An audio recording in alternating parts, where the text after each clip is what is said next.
Welcome back. Well, hundreds of years before the time of Christ, the great Greek physician Hippocrates once said, "Let thy food be thy medicine, and medicine thy food." Well, centuries later, Dr. Don Colbert put that into practice, and the results were amazing. New York Times bestselling author Dr. Don Colbert has personally struggled with everything from acute kidney failure to psoriasis. As a doctor, he was taught to address the symptoms, but he knew there had to be answers to address the problems. Dr. Colbert spent the last 10 years and over $750,000 researching common health issues and discovered the food-related causes of many diseases. In his latest book, Let Food Be Your Medicine, Dr. Colbert shares how you can treat and prevent chronic health conditions by changing the food you eat. Dr. Don Colbert is with us now, and it's good to see you. Welcome to the program. Well, thank Welcome you. back, I should say. Yes, it's great being here. Well, we're going to start this your story with this amazing testimony. You were in third-year medical school.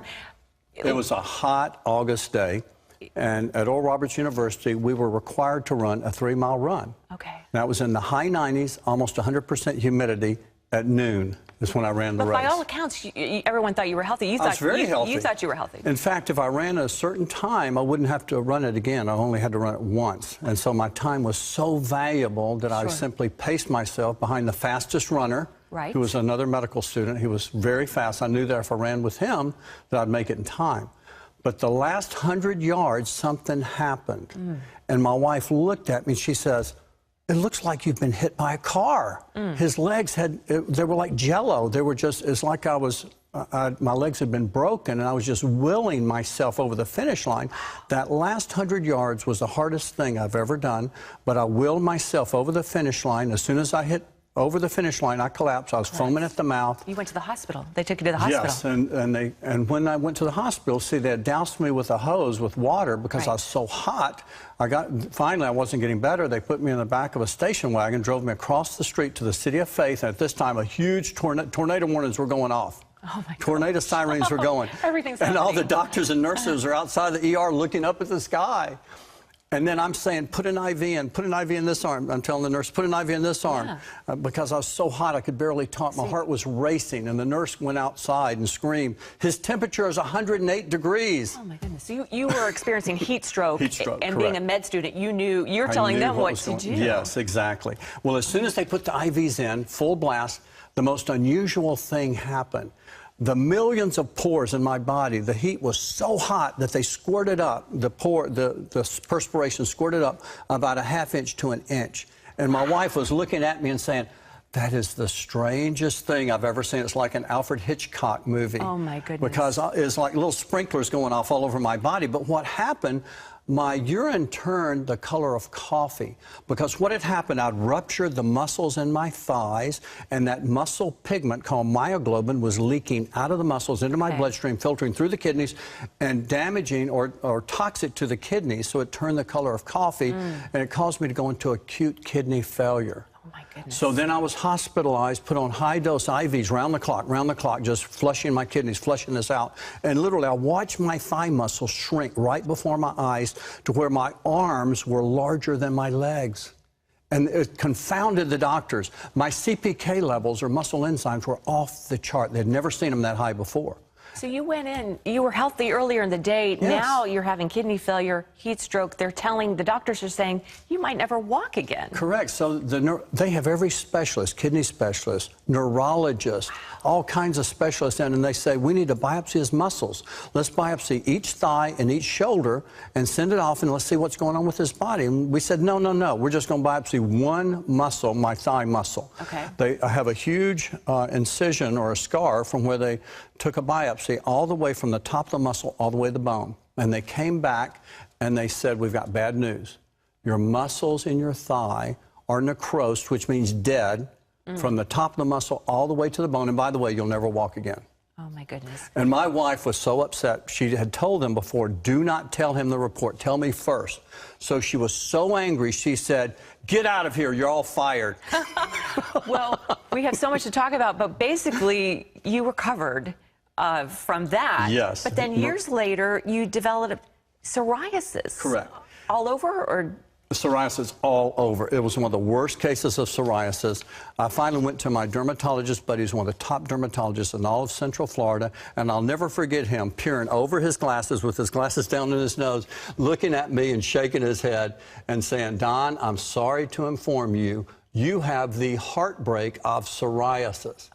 And I was shocked because... Well, because there's no cure, but you were determined to find a cure, and you found it, Don, sure did. Through diet. That's Exactly. what we all want to know. How did you cure your psoriasis? Well, it's interesting. What I found was certain foods, when we'd go out and eat, when I would eat certain foods, like anything deep fried or bacon or fried shrimp or a large steak, literally within minutes to hours, my fingers would be on fire. And I'd show my wife, I'd say, look, blisters are forming on my fingers, here, here, here. And so then it started me analyzing my diet very closely. And I saw that when I ate certain foods, it literally flared psoriasis. When I avoided foods and when I fasted or when I juiced vegetables, certain vegetables, I literally got much better. But when I ate certain vegetables, it got much worse. What were the vegetables that were bad for you? Well, tomatoes, peppers, and I love peppers, and paprika. They literally set me on fire. These are the nightshade vegetables that affect so many patients with autoimmune disease and arthritis. They flare. They're flare foods. Okay. But finally, I did it. But not for everybody. But not for everyone. No, people, they're healthy for most people. Okay. But for me, with psoriasis and other autoimmune diseases, and some patients with arthritis, they can flare it up. And you say that the root cause of most diseases is inflammation. What do you mean? Well, at the root of most disease, like, for example, the root of approximately 90% of heart disease is inflammation in the coronary arteries, triggering plaque formation. At the root of Alzheimer's disease is inflammation. At the root of arthritis is inflammation in the joints. At the root of every autoimmune disease is inflammation. So, again, inflammation is at the root of most every degenerative and chronic disease, and it's not being addressed. And Dr. Colbert, you say there is a diet. Well, we don't want to really call it a diet, lifestyle, food choices that really works to combat this. What is it? Exactly. Well, let me just kind of back up. Hippocrates, back almost 2,500 years ago, said with regard to healing the sick, he says, I will devise and I will order the best diet according to my judgment. Now, that's what he said 2,500 years ago. He will devise, he'll write it out, and he'll order it like a doctor's order for medicine, the best diet. So what I found, for every disease, there is a best diet for that disease. And I've put in this book, I've never done this before, because I've been writing out for 30 years, if they have diabetes, type 2 diabetes, this is the diet they need. These are the foods they need that start to reverse it many times. As well as Alzheimer's. If they have Alzheimer's, they need a special diet for Alzheimer's. As well as advanced cancer, the ketogenic diet for advanced cancer, which you have talked about on this program. And all those diets are in here. All of those diets are in here, as well as weight loss. We show people how to lose weight based on the right foods. It's so simple. But what I found, Wendy, is I ask in every single health questionnaire, history and physical, is what food do you crave? And invariably, the very foods people crave are the very foods that are inviting their disease into their bodies. Brownies, ice cream. That's right. Yeah, okay. Well, in your book, you say that the modified Mediterranean diet is really the best across the board for all of us. Absolutely right. And that's what I used in order to heal myself from psoriasis. I don't have psoriasis to this day, but I was eating two foods every day that was inviting it in. One was gluten.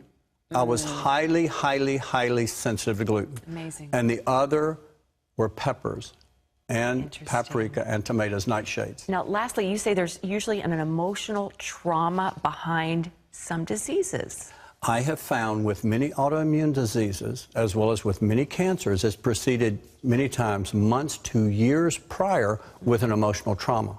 There's many times a heartbreak, just like the dermatologist said.